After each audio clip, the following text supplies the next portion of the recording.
use health stones, health potions. Ember Blast, just suicide, don't soak it. Okay. Suicide! No. So many healers alive. DPS. Yeah! We did this! Holy shit! Clean. Good lord! What a great one. Hey guys, it's Mikefield here. In today's video, we'll talk about raid healing in general. So I'll tell you what exactly you have to prepare for your raids, what sort of thing you should be paying attention to, and how you should be playing in the raid encounters themselves. Now, this is going to be a very general overview. I'll be actually posting a number of very specific videos for very particular bosses in Castle Nathria later on this week, so stay tuned for that. And this being said, please remember to support my channel by following me on Twitch, subscribing to me on YouTube, leaving a comment and a like for this video, and obviously letting me know what you think. Let's get started with the content then. I guess there is nothing else to say.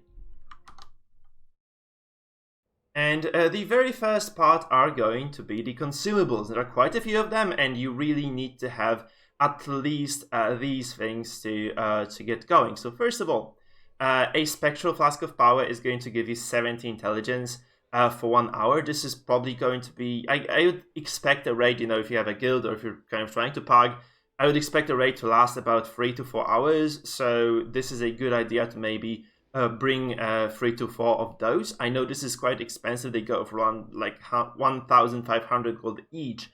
But at the very same time, this is 70 intelligence. This is basically like an additional item worth of stats.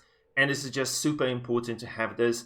This will obviously increase your healing output and will give you a lot of healing. Alongside this one, there's like a lot of cheaper items that will probably not cause too much strain on your pocket. So first of all, Embalmer's oil. These are really cheap, about like 100 gold each, and they give you additional healing for yourself, and it also gives you it's like shield absorption if you are at full HP. So that's basically like a little bit of HP you steal every single time you heal somebody else. Very important for you, because this means like you'll be healing yourself less. Now there are two potions that will allow you to regenerate your mana and HP. These are going to be basically those emergency situations where, first of all, you would prefer not to heal yourself, would prefer to heal one of your allies. And then again, like, you might run out of mana, so this is kind of a very important thing. By the way, this potion, you might actually want to pop it like very early into a fight that you know will be mana intensive, right? So this means that you probably might be able to use it for the second time by the end of it, when you will need a lot of mana to kind of keep your allies alive, because like those last phases of fights tend to be the most intense and difficult, and people will be taking more damage then. So a good idea to kind of pop this potion twice. They're very inexpensive, so it's kind of a nice idea to bring like 10 of those to a raid as well. Now we have food and actually augment runes. These are very try-hard, so these actually expire when you die, and they're like worth like 600 gold each. So unless you want to be spending 600 gold per death, maybe a good idea to skip those, unless your guild or your raid requires this, of course. So if you go into Mythic, you probably will need to use those runes every encounter, just to min-max a little bit more, because those fights will be very difficult. Food is very cheap, 100 gold each. People will very frequently also be using feasts, so you might not have to worry about this at all. But if you go into a pag, it might be a good idea to bring a couple of those, just to make sure that your healing output is optimal. You know, 30 critical strike once again. Like half an item really of stats, it's a lot overall. It will just give you a little bit extra room that you probably will need to keep your people alive. So those things will definitely help you. I would either go as a healer probably for his versatility or crit strike, because for raids, haste is kind of obsolete, since you just cast faster, and this means you spend more mana on your cast rather than improving the casts themselves. Finally, there is a potion of Divine Awakening, and this is actually really cheap, 50 gold each for those guys, and they actually give you a lot. So this is an emergency healing potion. Usually, again, something you should be popping at the end of a raid fight, because that's when a lot of damage comes in, and this is something that will give you additional healing. First of all, it allows you to heal extra HP on your targets, and secondly, also empowers your Embalmer's oil synergy. So this is very solid of an item. It will actually give you a lot of healing output for 25 seconds for 50 gold. It's not such a bad deal, especially that, you know, a lot of bosses will, you know, just kill you at 5% HP if you don't heal on time, right? So those very last stages of the fights are very important. You know, the last 10% HP will usually be when, you know, a raid leader will call out to use those potions, or you should just be kind of aware, and you should be just using those potions yourself. That's very important, because this will really help you keep your team alive. And just pay attention to this, because this can be like basically something that wins your team a fight. It's such a huge burst of power that it's something that you should never underestimate, really. Now, we also have the Tome of Still Mind, and if you do not want to kind of go out and back into a raid and change your talents and adjust them to a particular boss fight, you might want to bring like 2 or 3 of those guys. Not necessary for all of the classes though, so some classes will really not want to change that many of their talents. Plus, very often, it's just a matter of you recalling back to the city, changing your talents, and getting ported back by a warlock, so this is really not necessary. It's kind of a little bit of utility for you. And that is it for consumables, so let's go into enchantments now, guys. And the enchants are relatively straightforward as well. You should bring them, by the way, because this is, again, a little bit of burst of power that will definitely allow you to just heal for more than you normally would have, right? This comes together as a decent bonus of stats, so just take those and be happy about that. So first of all, we take Stamina and Leech. Leech for healers, guys, actually gives you self-healing every time you heal somebody else, so this means you have to heal yourself less, and in turn, this means that you are just gonna be able to pay attention to your allies rather than paying attention to yourself. Very important to have that. Then we have Master Huntsman's Bandolier that has, so this is our chest, which has 20 intellect, 6 mana here, and this is also very important. Extra mana, again, goes a long way, allows you to keep healing for longer within an encounter, very important. Obviously 20 intellect goes without saying that it is a very important and solid stat. As a follow-up from here, it's going to be the bindings here. These give you 15 intellect. So wrist plus 15 intellect buff is very expensive. It's like about 3 to 5k gold.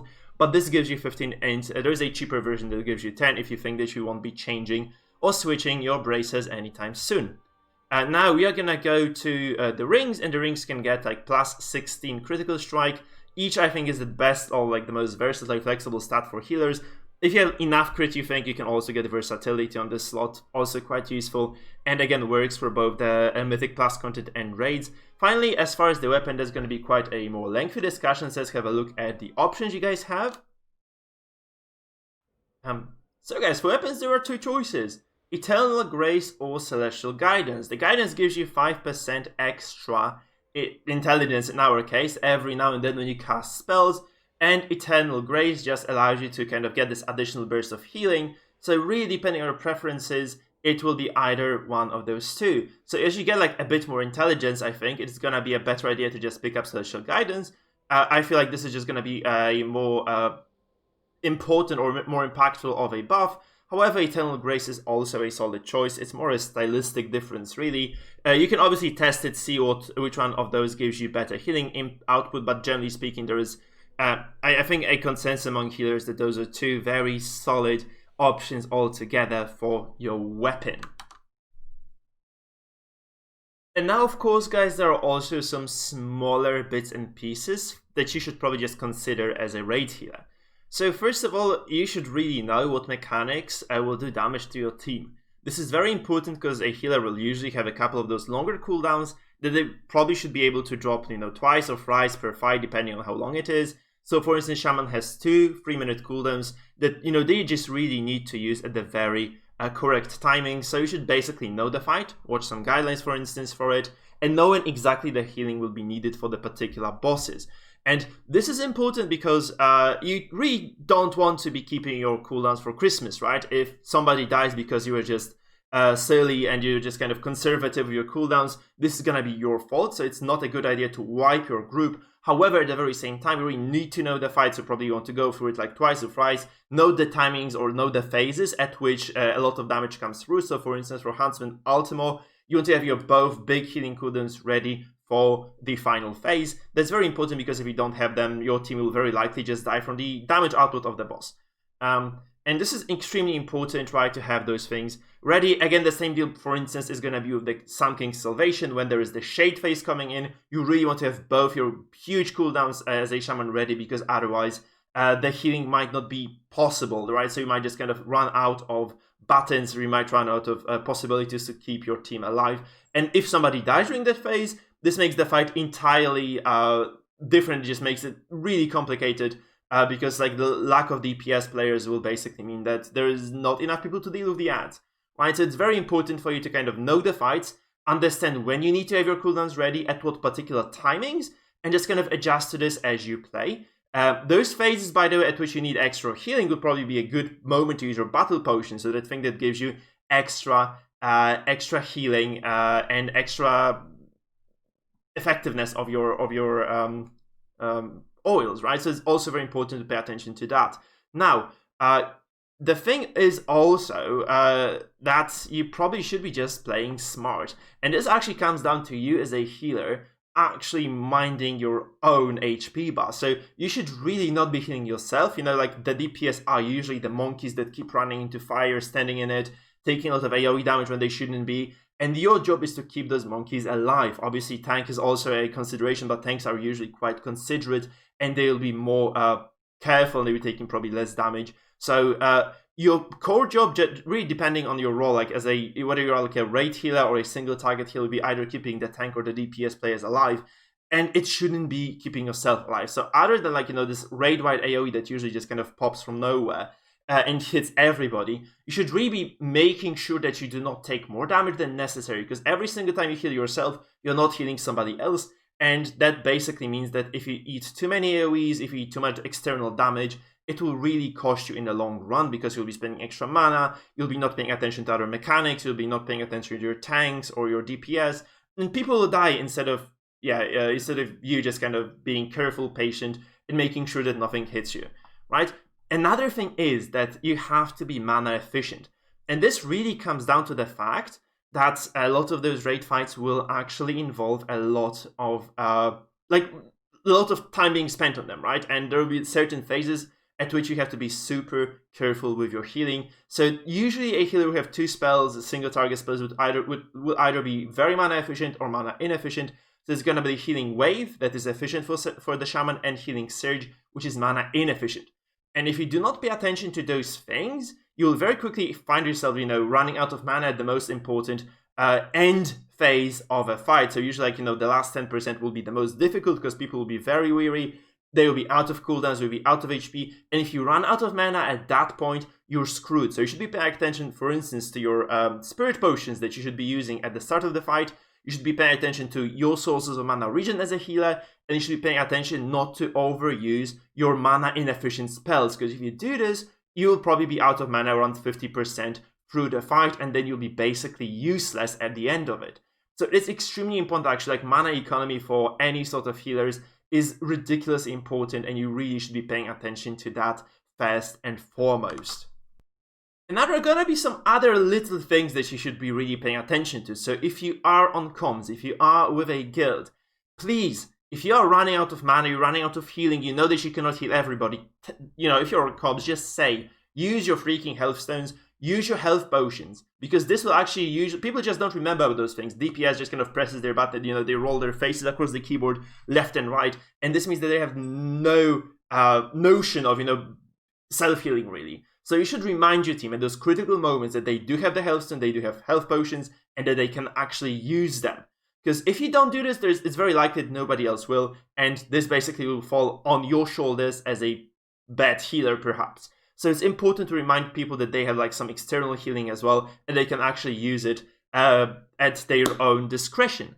Finally, the last bit is that you should probably be using some tools that will facilitate your gameplay. So first of all, every single boss encounter is described by Big Wings or add-on or Deadly Boss Mods add-on.